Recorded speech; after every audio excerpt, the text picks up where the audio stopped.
Hello साथियों, स्वागत है आपका एक बार फिर से हमारे इस यूट्यूब चैनल में। दोस्तों, आज हम बात करेंगे आपसे अग्निपथ योजना जो सरकार ने अभी लॉन्च की है। क्या है ये अग्निपथ योजना और इसके क्या क्या जो है परिणाम जो है वो सामने निकल कर आ रहे हैं। किस तरीके से स्टूडेंट्स जो है इससे नाराज़ हैं और विरोध प्रदर्शन कर रहे हैं वो इस चीज़ को लेकर कि ये जो है उनके साथ एक नाइंसाफ़ी की गई है, इनके उनके साथ धोखा किया गया है, बहुत ही ज़्यादा बड़ा धोखा किया गया है। आखिर ये क्या है और किस तरीके से ये योजना काम करेगी, सारे टॉपिक्स पर हम डिटेल से आपसे बात करेंगे। तो आप बने रहिए हमारे साथ और कंप्लीट इस वीडियो को देखिएगा। आप यदि आप भी एक स्टूडेंट हैं और इस योजना का आप लाभ लेना चाहते हैं तो ये कितनी ज़्यादा आपके लिए बेनिफिशियल है और कितनी ज़्यादा इम्पोर्टेंट है और किस तरीके से ये आपके लाइफ में काम करेगी। तो चलिए आइए दोस्तों, हम बात कर लेते हैं अग्निपथ आखिर है क्या।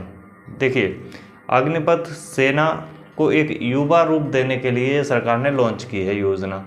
आखिर सरकार किस तरीके से इसे कह सकती है कि एक सेना को युवा रूप दिया गया है।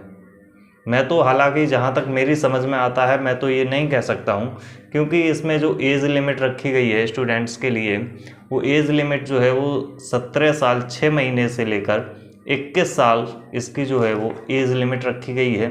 यानी आप 21 साल तक के हैं तो आप इसके लिए अप्लाई कर सकते हैं, यानी आप इसमें जॉब कर सकते हैं। उसके बाद ये जो इसमें रिटायरमेंट का जो पीरियड रहेगा, वो रिटायरमेंट का पीरियड रहेगा आपके 4 साल। आप इसमें सिर्फ और सिर्फ 4 साल आप इसमें जॉब कर सकते हैं।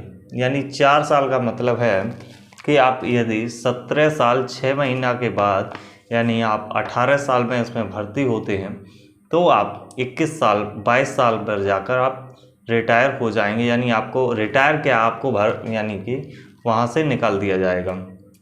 तो जब आप 22 साल के होंगे, आप रिटायर होकर घर आ जाएंगे तो 22 साल शायद एक युवा ही 22 साल की उम्र में होता है। तो फिर ये कैसा, एक युवा जब रिटायर होकर घर आ जाएगा, फिर ये सरकार किस तरीके से युवा रूप दे रही है इस चीज़ को। जब युवा होगा, जब वो घर आ जाएगा तो फिर ये युवा रूप कैसा है। मेरी समझ जहाँ तक है कि युवा रूप नहीं है। युवा को थोड़ा सा समझने का प्रयास करना पड़ेगा और युवा कब होता है, क्या होता है, इस तरीके से काम करना पड़ेगा। आगे यदि हम देखें तो इसमें कहा गया है 4 साल की सेवा के बाद 25% जवानों को, यानी आप इसमें यदि जॉब कर रहे हैं और 25% जो लड़के हैं उनको परमानेंट जो है वो किया जाएगा, यानी कि उन्हें नियमित कर दिया जाएगा, स्थायी कर दिया जाएगा। तो आखिर 25% बाकी के क्या करेंगे, कहाँ जाएंगे, कहाँ काम करेंगे। यानी 22 साल का एक लड़का होता है और अपना पीछे का सब कुछ खो के, यानी वो 4 साल 3 साल तैयारी करने के बाद एग्ज़ाम में जाएगा और वहाँ सिर्फ उसे 4 साल काम दिया जाएगा। उसके बाद न पेंशन है, न कोई योजना है, न कुछ काम है। आखिर फिर वो जाएगा कहाँ, करेगा क्या। हालांकि कई राज्यों ने कहा है कि मैं जो है अपने बलों की भर्ती में उन्हें वरीयता दूंगा। तो यहाँ भी बहुत ज़्यादा मिसअंडरस्टैंडिंग हुई है।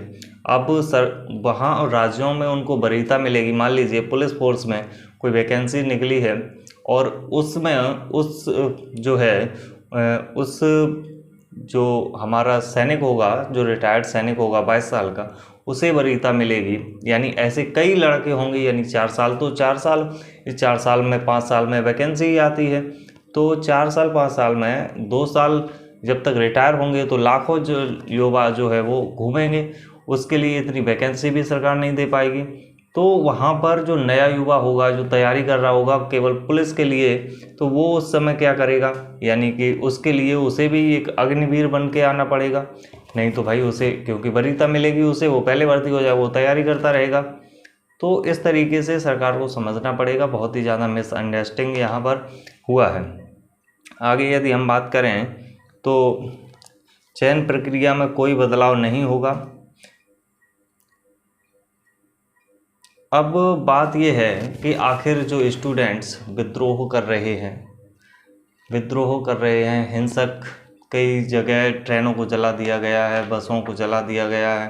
देखिए, ऐसा करना एक अपने ही देश में, अपने ही लिए एक ऐसा करना, किसी दूसरे व्यक्ति का नुकसान करना या दूसरे व्यक्ति को हानि पहुंचाना एक बहुत ही ज़्यादा गलत बात है। ऐसा नहीं करना चाहिए। हाँ, यदि आपकी कोई मांग है, आप उससे नाराज़ हैं उस चीज़ से, तो आप अपनी मांग रखिए आसानी से, कोई कुछ नहीं कहने वाला है।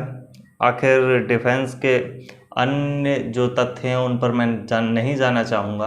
और आप जितने भी छात्र हैं, यदि आप भी छात्र हैं, अपनी बात को रख सकते हैं, आसानी से रख सकते हैं। हर बात आपकी सरकार तक पहुंचेगी।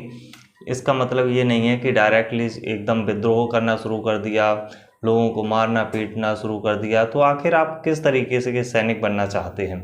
आखिर आप क्या करेंगे?